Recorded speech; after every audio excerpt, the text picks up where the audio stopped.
8वीं सदी का भारत, एक ऐसा दौर जब अरब साम्राज्य की तलवारें भारत की सीमाओं पर खटखटा रही थीं। तिब्बती साम्राज्य अपनी ताकत बढ़ा रहा था और हर तरफ सिर्फ अंधेरा और अनिश्चितता का साया था। लेकिन इसी अंधकार के बीच कश्मीर की वादियों से एक ऐसा सूरज उगा जिसने पूरे एशिया को अपनी चमक से चौंका दिया। जी हाँ, मैं बात कर रहा हूँ ललितादित्य मुक्तापीड़ की, जिन्हें कश्मीर का सिकंदर भी कहा जाता है। कश्मीर की बर्फीली चोटियों से निकलकर ललितादित्य ने ऐसा तूफान मचाया कि उनकी सेनाएं पश्चिम में ईरान की सीमाओं तक पहुंच गईं। उन्होंने अरब आक्रांताओं को धूल चटाई, तिब्बती साम्राज्य को करारी शिकस्त दी और चीन के साथ भीषण युद्ध किया और वहां तक विजय ध्वज फहराया। ललितादित्य मुक्तापीड़ कोई साधारण राजा नहीं थे। उनकी कहानी किसी कल्पना से कम नहीं लगती। उन्होंने न सिर्फ तिब्बत और अरबों को पराजित किया, बल्कि चीन पर भी आक्रमण कर उसकी राजधानी पीकिंग, जो वर्तमान में बीजिंग है, वहां तक पहुंच गए। चीन के साथ 12 वर्षों तक चले उनके संघर्ष के बाद वे विजयी होकर लौटे। इस विजय रट के बाद उन्होंने कूटनीति का नया अध्याय शुरू करते हुए चीन में अपना दूत मंडल भेजा। ललितादित्य ने कश्मीर को एक नई राजधानी दी, परिहारपुर, जो आज भी उनके साम्राज्य की भव्यता की गवाही देता है। उन्होंने विशाल मंदिरों, जलाशयों और नगरों का निर्माण कराया, जिससे कश्मीर उस युग में सांस्कृतिक और आर्थिक उन्नति के शिखर पर पहुंच गया। लेकिन दुर्भाग्य देखिए, इतिहास की किताबों में आपको ललितादित्य मुक्तापीड़ का नाम शायद ही कहीं पढ़ने को मिलेगा। हो सकता है आप आज पहली बार इनका नाम सुन रहे हो। ये गलती आपकी नहीं है, ये उन इतिहासकारों की गलती है जिन्होंने इतने महान सम्राट के योगदान को भुला दिया। हमारी पाठ्य पुस्तकों में विदेशी आक्रांताओं के नामों की भरमार है, लेकिन अपने ऐसे महानायकों के बारे में कुछ भी नहीं। चलो छोड़ो, इतिहासकारों को गाली देने से कोई फायदा नहीं। चलो इनके बारे में भी हर बार की तरह उनके बचपन से जानते हैं। तो 8वीं सदी की शुरुआत, एक ऐसा समय जब पूरी दुनिया युद्ध और उथल पुथल के भंवर में फंसी थी। अरब साम्राज्य की तलवारें सिंध की सीमाओं तक पहुंच चुकी थीं। तिब्बती साम्राज्य हिमालय की चोटियों पर अपनी पकड़ मजबूत कर रहा था और चीन का तांग राजवंश अपनी शक्ति का लोहा मनवा रहा था। लेकिन इन सब के बीच कश्मीर की बर्फीली वादियों में एक नन्हा सूरज चमका, जिसकी नियति थी इन महाशक्तियों को चुनौती देना। करीब 700 ईस्वी के आसपास कश्मीर की हरी भरी घाटियों में कारकोट वंश में एक बालक ने जन्म लिया। ये वंश अपने आप को पौराणिक नाग राजा कारकोटक का वंशज मानता था और इसकी शान थी कश्मीर को एक अजेय शक्ति बनाना। इस बालक का नाम रखा गया ललितादित्य, जिसे बाद में मुक्तापीड़ के नाम से भी जाना गया। उनके पिता श्री दुर्लभक, जिन्हें प्रतापादित्य द्वितीय भी कहा जाता था, कश्मीर के शासक थे। उनकी माता श्रीमती नरेंद्र प्रभा एक ऐसी महिला थीं जिनकी कहानी अपने आप में अनोखी थी। वे पहले एक विदेशी व्यापारी की पत्नी थीं जो कश्मीर में बस गया था और बाद में उनका विवाह श्री दुर्लभक से हुआ। ललितादित्य के 2 बड़े भाई थे, चंद्रपीड़ और तारापीड़, जो बाद में कश्मीर के राजा बने। मगर इतिहास की किताबों में सबसे चमकदार नाम छोटे भाई का ही लिखा गया।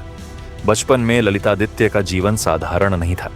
कश्मीर की वादियां भले ही खूबसूरत थीं, लेकिन चारों ओर खतरे मंडरा रहे थे। सम्राट हर्षवर्धन की मृत्यु के बाद कन्नौज में अराजकता थी। पश्चिम में अरब आक्रमणकारी सिंध पर कब्जा करके राजस्थान की ओर नजरें गड़ा रहे थे। उत्तर में तिब्बती साम्राज्य अपनी सीमाएं बढ़ा रहा था। ऐसे में नन्हा ललितादित्य कश्मीर के किलों और बाजारों में खेलता, लेकिन उसकी आंखों में एक अलग चमक थी, एक ऐसी चमक जो भविष्य में दुनिया को हिला देने वाली थी। 724 ईस्वी में मात्र 24 से 25 साल की उम्र में ललितादित्य मुक्तापीड़ कश्मीर के सिंहासन पर बैठे। उस समय तक वे एक कुशल योद्धा और चतुर रणनीतिकार के रूप में अपनी पहचान बना चुके थे। लेकिन राजा बनते ही उनके सामने चुनौतियों का पहाड़ खड़ा था। उत्तर में तिब्बती साम्राज्य लद्दाख और बल्तिस्तान पर कब्जा जमा रहा था। पश्चिम में अरब खिलाफत सिंध से आगे बढ़ने की फिराक में थी। दक्षिण में कन्नौज की अस्थिरता हर किसी के लिए खतरा थी। कोई और होता तो शायद हिम्मत हार जाता, लेकिन ललितादित्य के दिल में डर के लिए कोई जगह नहीं थी। उनकी नजरें सिर्फ कश्मीर की रक्षा पर नहीं, बल्कि उसे एक महाशक्ति बनाने पर थीं। 725 ईस्वी में ललितादित्य ने एक ऐसी चाल चली जिसने दुनिया को हैरान कर दिया। उन्होंने चीन के तांग सम्राट के पास अपने राजदूत भेजे। ये कोई साधारण मुलाकात नहीं थी, ये थी एक मास्टर स्ट्रोक। उस समय तांग राजवंश तिब्बतियों से परेशान था। तिब्बती सेनाएं चीनी व्यापारिक मार्गों पर हमले कर रही थीं और उनके कई इलाकों पर कब्जा कर चुकी थीं। ललितादित्य ने इस मौके अच्छे से भुनाया। चीनी अभिलेखों में उनका नाम मुतोपी या मुदुओबी के रूप में दर्ज है। तांग सम्राट ने उनके प्रस्ताव को हाथों हाथ लिया। इस गठबंधन में आखिर हुआ क्या? तो इसमें हुआ कि चीन ने ललितादित्य को सैन्य सलाहकार और आधुनिक हथियार भेजे। बदले में उन्होंने तिब्बतियों के खिलाफ दूसरा मोर्चा खोलने का वादा किया। उस समय दोनों ने मध्य एशिया के व्यापारिक मार्गों की सुरक्षा के लिए हाथ मिलाया। ये गठबंधन सिर्फ सैन्य नहीं, बल्कि एक ऐसी रणनीति थी जिसने तिब्बती साम्राज्य की नींद उड़ा दी। 730 ईस्वी में ललितादित्य ने अपना पहला बड़ा सैन्य अभियान शुरू किया। उनका लक्ष्य था लद्दाख और बल्तिस्तान के उन इलाकों को वापस छीनना जो तिब्बतियों ने हथिया लिए थे। सोचिए उस मंजर को, हिमालय की बर्फीली चोटियां जहां हर सांस के लिए जंग लड़नी पड़ती है, बर्फीले तूफान, खतरनाक रास्ते और दुश्मन की चौकियां। कोई साधारण सेना यहां टिक नहीं सकती थी। लेकिन महान ललितादित्य के पास थी उनकी कश्मीरी सेना, जो इन पहाड़ों की बेटी थी। उनके पास था स्थानीय भूगोल का पूरा ज्ञान। उनकी सेना छापामार युद्ध में माहिर थी। पहाड़ों की ओट से हमला करना, दुश्मन को थकाना और फिर बिजली की तरह मारना। इसके अलावा तांग राजवंश से मिली सैन्य तकनीक ने उनकी ताकत को दोगुना कर दिया। कल्हण की राजतरंगिणी में लिखा है कि महान ललितादित्य ने दारद, कंबोज और भुट्ट जनजातियों को हराया। मैं यहां बताता चलूं कि कल्हण की राजतरंगिणी संस्कृत में लिखी गई एक ऐतिहासिक ग्रंथ है जो कश्मीर के इतिहास पर केंद्रित है। यह 12वीं शताब्दी में कल्हण द्वारा रचित की गई थी और इसे प्राचीन भारत के इतिहास का पहला शुद्ध ऐतिहासिक ग्रंथ माना जाता है। राजतरंगिणी में कश्मीर के राजनीतिक इतिहास, राजवंशों, शासकों और सामाजिक सांस्कृतिक जीवन का विवरण है। खैर, अपने टॉपिक पर आते हैं तो कल्हण की राजतरंगिणी में लिखा है कि महान ललितादित्य ने दारद, कंबोज और भुट्ट जनजातियों को हराया। ये सभी तिब्बतियों के साथ मिलकर कश्मीर पर दबाव बना रहे थे, लेकिन ललितादित्य की तलवार के सामने कोई नहीं टिका। 736 ईस्वी का वो युद्ध जिसने इतिहास के पन्ने पलट दिए। चीनी अभिलेख बताते हैं कि महान ललितादित्य ने एक मध्य भारतीय राजा के साथ मिलकर तिब्बतियों को धूल चटाई। लेकिन इस जीत का असली मास्टरमाइंड थे ललितादित्य। उनकी रणनीति थी मानो कोई शतरंज का ग्रैंड मास्टर खेल रहा हो। उन्होंने 2 मोर्चों से हमला बोला, उत्तर से चीनी सेना और दक्षिण से उनकी कश्मीरी सेना। तिब्बतियों की आपूर्ति लाइनों को काट दिया, जिससे उनकी सेना भूख और ठंड से तड़पने लगी। और सबसे खास लद्दाख और बल्तिस्तान की जनता को अपने साथ मिलाया, जिन्होंने तिब्बतियों के खिलाफ बगावत कर दी। इस युद्ध में ललितादित्य की सेना छापामार युद्ध में माहिर, पहाड़ियों से बिजली की तरह टूट पड़ी। तिब्बती सेना बिखर गई और ललितादित्य ने न सिर्फ लद्दाख बल्तिस्तान को आजाद कराया, बल्कि अपनी सीमाएं आधुनिक असम और बांग्लादेश तक बढ़ा दी। तिब्बतियों को हराने के बाद ललितादित्य की नजर अब दक्षिण की ओर थी, कन्नौज, जहां शक्तिशाली राजा श्री यशोवर्मन का राज था। यशोवर्मन उस समय उत्तर भारत का सबसे बड़ा नाम था। उनके दरबार में भवभूति और वाकपति जैसे कवि सितारों की तरह चमकते थे। भवभूति को तो कालिदास के समकक्ष भी माना जाता है, लेकिन ललितादित्य कोई साधारण चुनौती देने नहीं आए थे। उनका साम्राज्य पंजाब तक फैला था और यशोवर्मन का राज्य हरियाणा से बंगाल तक। दोनों की सीमाएं टकराईं और युद्ध का बिगुल बज उठा। काल्हण की राजतरंगिणी बताती है कि ललितादित्य ने अंतर्वेदी देश, यमुना और गंगा के बीच के इलाके पर धावा बोला। यशोवर्मन की राजधानी गादीपुर यानी कन्याकुब्ज थी। ये युद्ध कोई एक दिन का खेल नहीं था। महीनों तक रणभूमि गूंजती रही। यशोवर्मन के पास थी विशाल सेना, अनुभव और संसाधन, लेकिन महान ललितादित्य के पास था कुछ और, जिसमें 50,000 घुड़सवारों की तूफानी सेना, 10,000 प्रशिक्षित युद्ध हाथी और 30,000 धनुर्धर जो तीरों की बारिश कर सकते थे।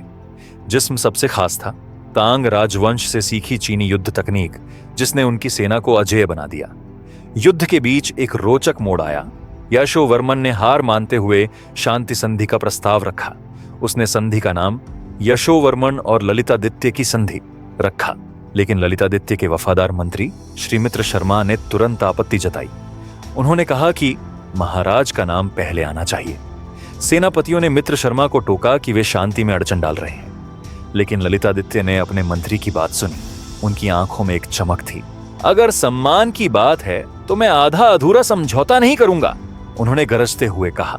शांति संधि तोड़ दी गई और ललितादित्य ने यशोवर्मन को पूरी तरह रौंद दिया।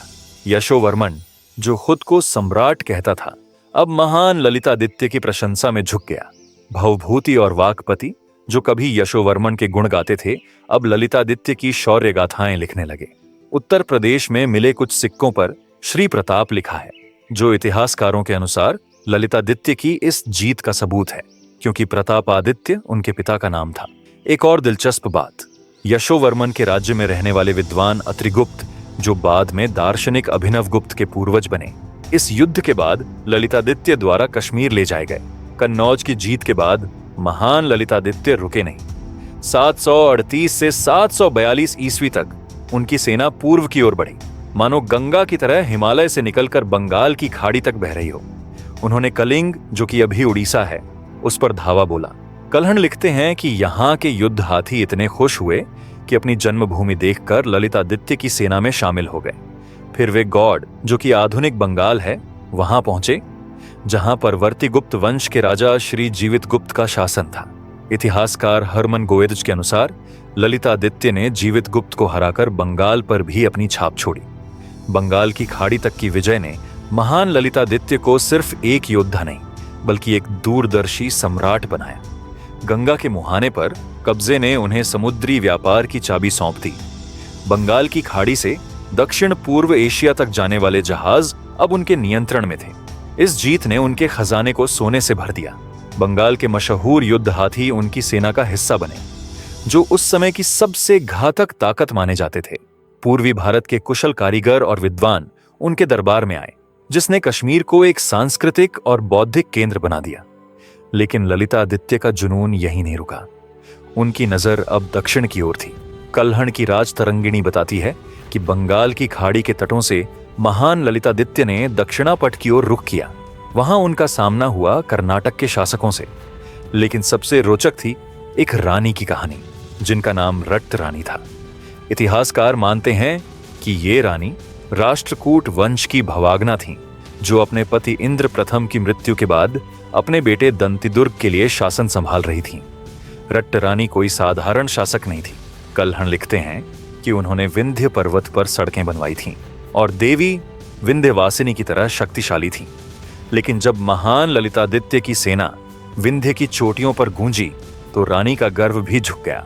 रानी बोली, कौन है ये कश्मीरी राजा जिसकी सेना पहाड़ों को रौंद रही है? जवाब में सिर्फ एक नाम गूंजा, महान सम्राट ललितादित्य। रट्ट रानी ने युद्ध लड़ा, लेकिन ललितादित्य की रणनीति और उनकी विशाल सेना के सामने टिक न सकी। उनकी हार ने दक्षिण में ललितादित्य की सत्ता को और मजबूत कर दिया। दक्षिण का अभियान यही नहीं थमा। महान ललितादित्य की सेना कावेरी नदी तक जा पहुंची।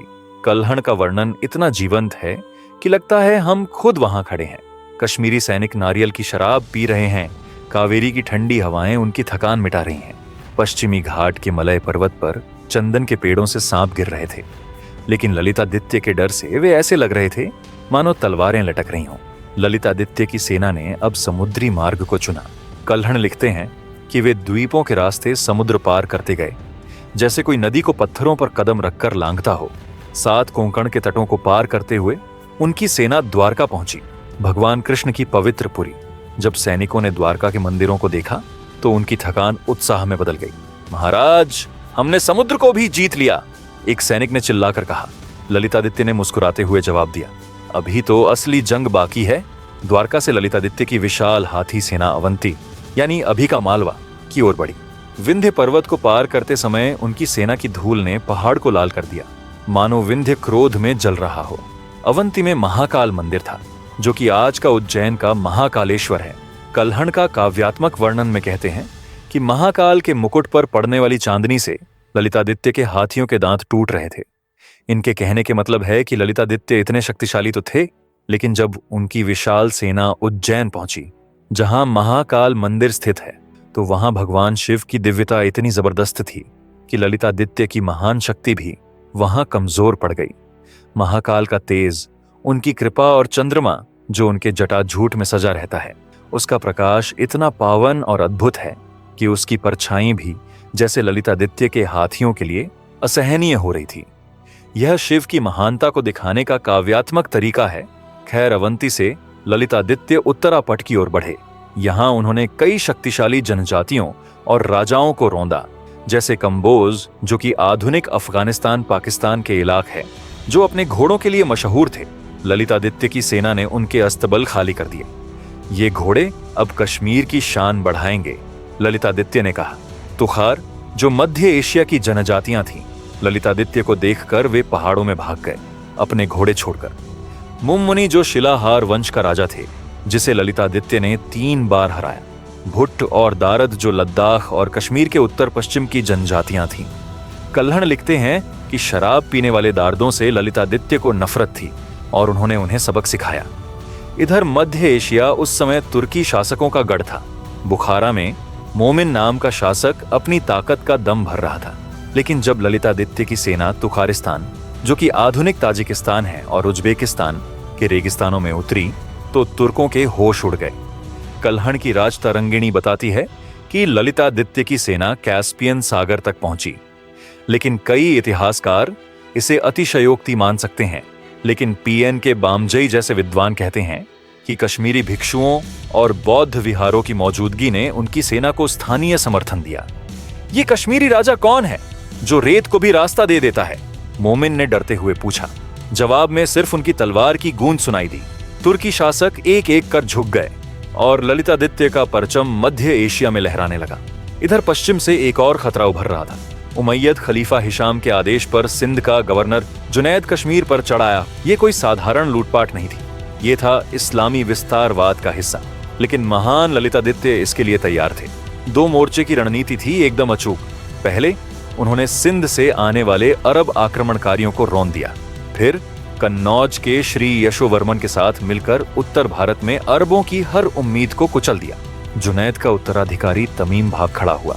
उसके बाद आए अल-हकम ने भी ललितादित्य का नाम सुनते ही वापस लौटने में भलाई समझी। इस कश्मीरी राजा का मुकाबला असंभव है, अरब सेनापतियों ने फुसफुसाते हुए कहा। 758 से 760 ईस्वी में महान ललितादित्य का आखिरी अभियान सबसे रहस्यमयी था। कल्हण इसे आर्यणक प्रांत कहते हैं, शायद अफगानिस्तान और पामीर पठार का कोई इलाका। यहाँ की सर्दी इतनी भयानक थी कि नदियां बर्फ बन गई थीं और पहाड़ों पर चलना मौत को दावत देने जैसा था। लेकिन सबसे हैरान करने वाला था यहाँ का स्त्री राज्य का वर्णन। कल्हण लिखते हैं कि इस राज्य की महिलाएं इतनी खूबसूरत थीं कि ललितादित्य के योद्धा उनके सामने मोहित हो गए। जब इस राज्य की रानी कांपते हुए ललितादित्य से मिली तो कोई नहीं समझ सका कि उसके चेहरे पर डर था या कुछ और। उसने कहा, महाराज, आपकी तलवार ने हमें जीत लिया। लेकिन उसकी आंखों में एक ऐसी चमक थी जो रहस्य का पर्दा डाल रही थी। इतिहासकार मानते हैं कि ये शायद मध्य एशिया की कोई जनजाति थी जहां महिलाओं का सामाजिक रुतबा ऊंचा था। 760 ईस्वी में ललितादित्य की कहानी एक रहस्यमयी मोड़ पर आ पहुंची। कल्हण कहते हैं कि आर्यणक में भयंकर हिमपात ने उनकी सेना को घेर लिया और बर्फ में दबकर सम्राट की मृत्यु हो गई। लेकिन कुछ लोग मानते हैं कि वे अपनी सेना से बिछड़ गए और दुश्मनों के हाथों पकड़े जाने से बचने के लिए उन्होंने आत्म बलिदान चुना। तो तीसरा सिद्धांत और भी रोमांचक है। कई लोग कहते हैं कि ललितादित्य ने किसी गुप्त स्थान पर संन्यास ले लिया, क्योंकि उनकी कोई कब्र नहीं मिली, कोई निशान नहीं बचा, जैसे वे हवा में घुल गए। खैर, ललितादित्य की मृत्यु के बाद उनका विशाल साम्राज्य बिखरने लगा। उनके उत्तराधिकारी कोवल्यापीड़ में न उनकी सैन्य प्रतिभा थी, न राजनीतिक चतुराई। केंद्रीकृत शासन के अभाव और विद्रोही स्थानीय शासकों ने साम्राज्य को कमजोर कर दिया। लेकिन ललितादित्य की विरासत मिट नहीं सकी। उन्होंने मार्तंड सूर्य मंदिर बनवाया, जो इतना भव्य था कि 15वीं सदी में सिकंदर बुतशिकन को इसे तोड़ने में 2 साल लगे। उनकी नई राजधानी परिहासपुर 62,000 किलोग्राम तांबे की बुद्ध मूर्ति के साथ 8वीं सदी की नगर योजना का चमकता सितारा थी। कल्हण के वर्णन को मार्क ऑनरेल स्टीन जैसे कुछ इतिहासकार अतिशयोक्ति मानते हैं। दक्षिण भारत तक की विजयें और कुछ भौगोलिक विवरण काल्पनिक लगते हैं, लेकिन हरमन गोएड्स और आंद्रे विंक जैसे विद्वान इसे काफी हद तक सत्य मानते हैं। चीनी अभिलेखों में मूतोपी का जिक्र, तिब्बती ग्रंथों में कश्मीरी राजा से हार की बात और मार्तंड मंदिर व परिहासपुर के पुरातत्व अवशेष उनकी कहानी को पक्का करते हैं। महान ललितादित्य मुक्तापीड़ की कहानी सिर्फ कश्मीर की नहीं, पूरे भारत की है। उन्होंने अरब और तिब्बती आक्रमणकारियों को रोका, सिल्क रूट की रक्षा की और बौद्ध व हिंदू परंपराओं को संरक्षण दिया। उनकी सांस्कृतिक सहिष्णुता और रक्षात्मक युद्ध की नीति भारत की सभ्यतागत शक्ति का प्रतीक थी। हमने इतिहास में अनेक विजेताओं के नाम सुने हैं, Sikandar, Genghis Khan, Napoleon, Taimur. उनकी गाथाएं हमारी किताबों में पढ़ाई जाती है, उनकी कहानियां हमारी यादों में बसाई जाती हैं। लेकिन जब अपने ही देश के इतिहास के पन्ने पलटते हैं तो वहां एक ऐसा नाम बहुत हल्की सी आवाज में दबा मिलता है, ललितादित्य मुक्तापीड, जिन्हें भारत का सिकंदर भी कहा जाता है। वो सम्राट जिसने कश्मीर की शांत वादियों से उठकर एशिया के मैदानों तक अपनी विजय पताका फहराई, जिसने अरबों की बढ़ती ताकत को रोका, तिब्बतियों को सबक सिखाया और चीन तक जाकर उसकी राजधानी पर अधिकार जमाया। इतना ही नहीं, उन्होंने कला, संस्कृति और समृद्धि से कश्मीर को ऐसा सजाया कि आज भी उनकी छाया उन पर्वतों में महसूस होती है। लेकिन कितनी बड़ी विडंबना है, आज उनकी गाथा न स्कूल की किताबों में है, न कॉलेज के पाठ्यक्रम में। आज का युवा उनका नाम शायद पहली बार सुन रहा है। हमने दूसरों के विजेताओं को सिर आंखों पर बिठाया, पर अपने ही महाविजेता को भुला दिया। ललितादित्य की कहानी न केवल युद्धों की है, बल्कि यह इस बात की भी कहानी है कि भारत ने भी दुनिया को चुनौती दी थी। भारत ने भी विजय के शिखर को छुआ था। दुर्भाग्य बस इतना है कि हमारी पीढ़ियों को यह बताया ही नहीं गया। यह केवल इतिहास की गलती नहीं है, यह हमारी पहचान की भी क्षति है। हमारे लिए यह वक्त है कि हम ऐसे नायकों की धूल भरे नामों को फिर से साफ करें, उन्हें उनकी सही जगह दें, ताकि भारत का हर बच्चा यह जान सके कि इस भूमि पर भी ऐसे सूरवीर जन्मे हैं जिन्होंने पूरी दुनिया में भारत की शक्ति का डंका बजाया था। ललितादित्य मुक्तापीड, एक नाम जो इतिहास में खो गया, पर भारत के गर्व में हमेशा अमर रहेगा।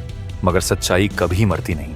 मार्तंड मंदिर के खंडहर, परिहासपुर के अवशेष और श्री प्रताप के सिक्के आज भी चीख चीख कर कहते हैं कि एक समय था जब एक कश्मीरी सम्राट ने समय पर विजय पाई थी। खैर, उम्मीद है आपको वीडियो पसंद आया होगा। अगर ललितादित्य मुक्तापीड की तरह ही आप एक और महान क्रांतिकारी योद्धा बप्पा रावल और महान सम्राट महाराज भोज की गाथा सुनना चाहते हैं तो स्क्रीन पर दिख रहे वीडियो पर जरूर क्लिक करें और कमेंट में बताइए कि आगे आप किस महान भारतीय राजा की कहानी सुनना चाहते हैं। बाकी आप सभी लोग अपना ख्याल रखें। जय हिंद।